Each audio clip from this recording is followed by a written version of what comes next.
Hey guys, welcome back to my channel, Nomi CTV. If you're new here, welcome. If not, welcome back. Now, this video is going to be about, as the title states, what to do for those of you who are thinking about anything in the dental field on what to do. Now, there are two main routes that I'm going to stick to. Yes, these are vague, but at least these are the two main routes that I commonly hear and that I commonly get questions on. So what I'm gonna do is I'm gonna break it down just a little bit because I don't want to get into deep due to the fact that different states, different counties, different cities, they all have different rules on what they want to do. Now, this is what I would advise. Am I an advisor? No, I am not. Am I an academic advisor? No, I am not. But for me to make the mistakes that I've done in school, mind you, I've been in college maybe 9, probably 10 plus academic years. So I think I've kind of learned from my mistakes and I don't want you to make the same mistakes that I've made. Now, here's what I would suggest. Well, not common, but route one is, let's say, for example, you're fresh out of high school. Let's say, for example, you're fresh out of high school and you're like, okay, you know what? I want to do something in the dental field, but I don't know what it is that I want to do. Or, you know what? I think I want to do maybe assisting, or maybe assisting, maybe hygiene, or maybe even a dentist. This is what I would suggest. What I would say is, first things first. As soon as you graduate high school, even if you're still in high school, you could even do dual enrollment if you want to. Dual enrollment is when you're taking your high school classes and you're also at the same time also taking college classes. If that's not your cup of tea because it's going too fast for you, don't even worry about that. Now, what you're going to do is, when you're done with high school, you're going to, what I would suggest is that you go to a community college and start taking the prerequisites for hygiene. This is something that you want to do if you want to go the dental hygiene route. So let me say that. So what I would say is, take all the prerequisites that you're going to need. What are the prereqs? The typical ones. Like for example, anatomy and physiology, 1 and 2, the lab, microbiology. Of course, you have to take English 1. You have to take like a math. All schools have their different stuff. So that's why I said I'm not really going to get too into that, because every school have their own requirements. Every state have their own requirements. So that's that. Now, when all of those are done, what I would suggest that you would do, go to dental assisting school, to an accredited dental assisting school. Those programs are maybe like maybe 12 months or so, give or take. So it's not long. Mind you, you're fresh out of high school, so you have a long. It's not like like you're in your 40s or 50s. You need something now. You understand? So when you're done with your prerequisites, about on average 2 years. Now I would say, okay, you know what? Go ahead and with your prerequisites, keep that. You're set, because once you pass your classes, you're set. Go to an accredited dental assisting school. Now you're like, okay, how do I know if it's accredited? You could call and ask them. I know that the main accreditation that they're looking for is a CODA, a CODA accredited school. That is a school that you're looking for, at least for the state of Florida. So I'm not sure about other states, but for the state of Florida, they have to be CODA accredited. Now, once you find your school, go ahead and attend their program. See what you like about the program. Learn all the nitty gritty and all the baby steps that there is to dentistry as a whole. Because mind you, if you're a dental assistant, you're gonna know like the ins and outs of like every step of the whole dental industry. So now that that's done, okay, now you say, you know what? Let's say, for example, you're like, okay, you know what? Forget about dentistry, forget about hygiene. I just want to be a dental assistant. Then that's fine. You're all set and you're good to go. But at least you have background knowledge if you want to continue further. Now that's that part. Now let's say, okay, you know what? Dental assistant was cool, but I want more. I want to get paid more. I just want to be more valuable in my craft. Perfect. Now that's why I told you to do the prereqs first. The prereqs are done. All you have to do now is apply to dental hygiene schools, as many as you want. Why? Because you already have the prereqs done, and you already have the background knowledge when you get into hygiene school. Because mind you, when you go to hygiene school, things are going to go a whole lot faster than things will go in dental assisting school.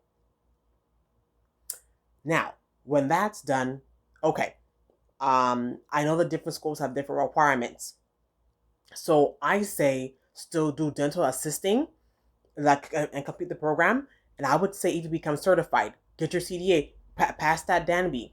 The DANB is the national boards for the dental assisting. I would suggest that you take that. Excuse me, it's just kind of hot in here. I would suggest that you take that. Why? Because you want to ensure that you're getting top dollar for your work at all times, no matter what state you go to. You need to make sure that whatever you're doing, that you're getting paid top dollar. That's why I would suggest to go ahead and take and pass your DMB exam. Like I said, for those of you who want to try to do the dental assisting route. Now, with that being said, that's that. So now that you're all set, you have all your prereqs done, you have your DANB license, you have your certification from a quota accredited school. Now you say, okay, you know what? I want to apply to a dental hygiene program, and you can apply to several ones. And then when you apply to all of them, so whichever one that you want to, let's say 2 or 3, boom, you're in. You're all set to go, and you're fine. Let's say, for example, you're done with that. You're like, okay, I've been a dental hygienist for like a year or 2, but I want more, and I want to be a dentist. Great. But the sucky part is though, what you did in dental assisting and dental hygiene school will not apply to dentistry, because now you're going to become a doctor. So you need that bachelor's, and that bachelor's degree in order to get into a dental school. And I think that's for the at least if you're in the U.S., that is a rule that you have to have at least a bachelor's degree to even get into their programs. Like no ifs, ands, or buts about it. Unless your parent is some $1 million donor to the school and they can cut corners to get you in, fine. But if you're like the rest of us, middle class, you're going to have to go ahead and get that bachelor's degree. And of course, the school that you want to go to, they're going to tell you all the classes that you need to take. Like for example, the biochemistry, the biologies, and all of that. So that's that whole list there. So yes, it was a lot to swallow, but what I would suggest is the fact that if you want to do just assisting alone, then fine. You don't have to take any prerequisites. Just say, okay, you know what? I want to go to a quota accredited school. Do that, because if you want to do just assisting alone, I would still suggest that you go to an accredited school and at least still get the license, because the licensing is your saving grace when it comes down, when you're talking with the doctor or whoever interviewing you for that job. They say, okay, you know what? I am licensed, so pay me what I'm worth, and I'm going to give you the results that you're expecting to see. So that's part 1, 2, and 3 for if you are fresh out of high school. Yes, it's a lot to swallow. You may have questions. If you do, go ahead and put them down in the comments below, and I'll be sure to answer them the best that I can. But still, like I said, your best bet is to speak with an advisor. But what I am doing right now is telling you what I wish that I knew when I was, let's say 17, 18, even 19 years old, trying to figure out what it was that I wanted to do, but nobody was giving a exact or a specific answer. I am just here to tell you what they don't tell you. And of course, they don't tell you because, mind you, they make money on people who don't know what they want to do in school. They make money off of that. Off of that. Now, enough of me rambling. So let's say, for example, you're like me, a little bit older, late 20s, even early 30s, even mid 30s, even late 30s, and you're like, you know what? I want to do something dental, but I don't know what to do. If you already have classes down your belt, but that's the thing. Now it gets a little bit complicated because it depends, what did you go to school for. If you're already in the medical field, like let's say, for example, let's say you did nursing or something like that, like maybe like nursing, maybe physician's assistant or pharmacy tech, respiratory therapy, like things that you've already taken, like for example, anatomy and physiology, went into the lecture, the lab, microbiology, and those classes. Okay, then now you're kind of in the ballpark already because you've already taken the classes that you need to take. Now, what I would say is, if you are older, based upon what you want to do, it's a little bit similar to the younger crowd. What I'm saying, but now it's just kind of get a little icky sticky because it all depends on what your situation is.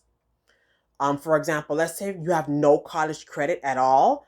Then I would probably suggest the same thing where, let's say, for example, you want to do just assisting alone, then you can just go to a quota accredited school. I'm sorry, I think I'm speaking too fast. Then you could go to a quota accredited school, go ahead and finish the program, get your licensing, and you can go ahead and you can work. If you say, okay, I want to do hygiene, but I'm a little bit later in the game and I don't know what to do, then your best bet is what I would say is, first things first, take the prereqs first, because the thing is, mind you, when for at least for the state of Florida, when you get your accreditation and your licensing, the time is ticking on your accreditation and your licensing. What do I mean by time is ticking? When you get your licensing, you only have 3 years to use it, just 3, and then after that you have to go. And after that, if you don't get into a hygiene school after the 3 years, you have to guess what? Go back to school again and then apply to a school again. That's why I say, if anything, take the prereqs first, because of course it's going to take you a longer time to finish the prereqs than what it will take you to finish the dental assisting program. That's why I say, don't just go straight into the prereqs. Don't go straight into the dental assisting program if you choose to continue your education. Don't do that. Because mind you, if you get your licensing, let's say for example, okay, you just went straight, you didn't know. Now you're like rushing around to get your prereqs done before your time is up, before your 3 years is up. You may be sweating bullets when you're applying to the program because you might only have 1 year left due to the fact that you don't want to have to go back to school again. That's what I mean by, if anything, and you're fresh out or whatnot, do your prereqs first, then do the program. Because because the thing is, when you take your prereqs, most schools, I think their time frame is 10 years versus 3 years. You understand? That's why I'm telling you. That's why I'm telling you the information this way. So take the prereqs first. Like I said, like I said, if you're a little bit older in the game, where now we do have classes, just take the classes that you are missing, then you go from there. But like I said, I know it can be a lot of information. I understand, but the thing is, things can be a little bit icky, sticky in a sense. When you probably already have prereqs or like another licensing or like another degree in something else, then it could just be a little bit different. With that being said, I don't want this to be too long because I'm already running on 11 minutes. With that being said, now, so with that being said, for example, if you're older, if you're a little bit, a bit more mature in the game, you're not a spring chicken, anymore. That's what I would suggest is the same thing. If you already have, take what you are missing, and then go ahead and apply for the dental hygiene programs. That way you're all set, because now on both ends, when you finish the program for both assisting and hygiene, you're still labeled as a certified dental assistant and also as a dental hygienist. So you get paid more money because you're certified to do either job in the dental office. Mind you, I did not remember to say that this is everything dental related. This is nothing nursing or whatever like that. No, I'll get into those kind of classes later. But this one here is specifically for if you are interested in doing something dental and you're like, okay, like what do I do if I want to do the dental route? This is specifically what this video is for. I'll do the other ones later. But if you do have like a certain degree that you would like to know more about, like let me know, and then I'll be sure to if I do know it, I'll be like, okay, hey, yes, I can do that. Just let me know when, and I'll be sure to kind of post that whenever, as soon as I can. But with that being said, I do hope that this does help. I hope that it does save, even if it just saves a group of 10 people, like whoever it is. But I'm just tired of people who are being misguided and they don't know what to do. It's not that they're no, they don't know what to do, only because the right guidance is not out there on what to do.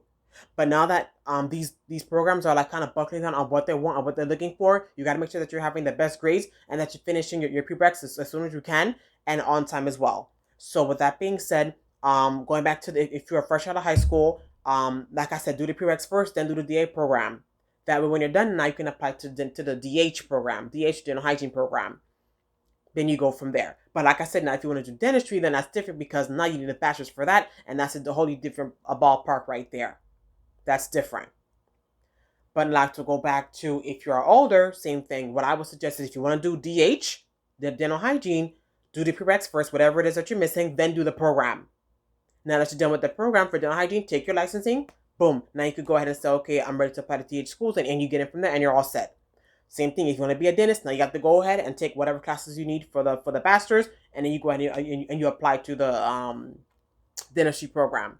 Because like I said, and for the record, no class that you take, no credit that you take will apply to your dentistry classes. None, not one class. So sorry to burst your bubble, but I'm just here to give it to you straight, cut and dry, no chaser, just like it is.